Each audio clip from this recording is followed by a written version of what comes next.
Comment aurais-je pu imaginer répondre, designer de lettres, à la question suivante? Emmanuel, qu'est-ce que tu veux faire quand tu seras grand? Tout a commencé dans l'Himalaya, avec une simple espadrille. L'espadrille de l'Himalaya est un objet dont le processus de fabrication survole les frontières. Du prélèvement de la laine auprès des dernières tribus pastoralistes tibétaines, au conditionnement final dans une housse en toile de montgolfière usagée, de la teinture à base de noix et de rhubarbe au tissage, réalisée dans un des villages les plus hauts perchés de la planète, de la culture pakistanaise de la jute à l'assemblage cousu main à Bayonne, cette simple espadrille est le résultat de coopérations complexes entre des agents humains, le pasteur, la tisserande, l'aéronaute, l'ethnographe, et des agents non humains, le mouton, le métier à tisser, la jute ou encore la montagne.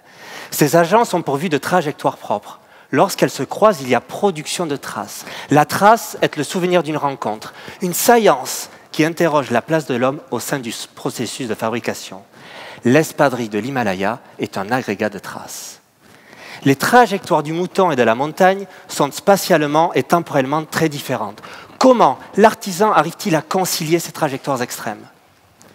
Les lames des ciseaux, émoussées par le sable issu d'une longue désagrégation de la montagne, les mécanismes de la machine à coudre asséchés par les poussières de laine, l'odeur animale de la matière première envahissant l'atelier de tissage, l'artisan, habité par l'ensemble de la matérialité, doit mettre en œuvre des pratiques bricologiques, composées dans l'écart, effectuer des détours, associés avec ruse, avec attention et intuition.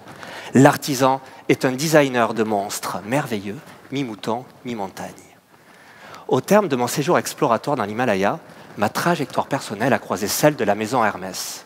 Cette rencontre est en train de produire une trace, une thèse, avec comme objet d'étude le carré Hermès.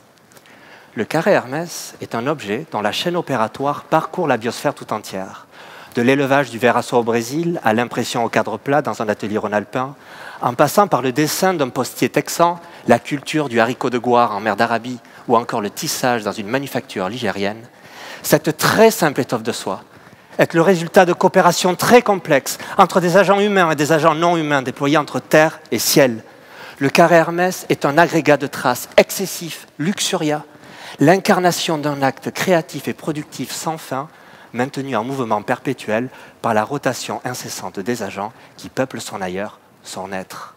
Le carré Hermès est une formidable opportunité pour étudier les pratiques bricologiques dans l'écart, dans le détour et dans la ruse.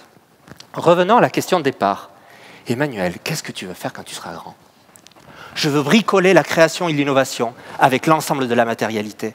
Je rêve d'un cahier des charges un peu moderne, un peu animiste. Je souhaite devenir designer de lettres.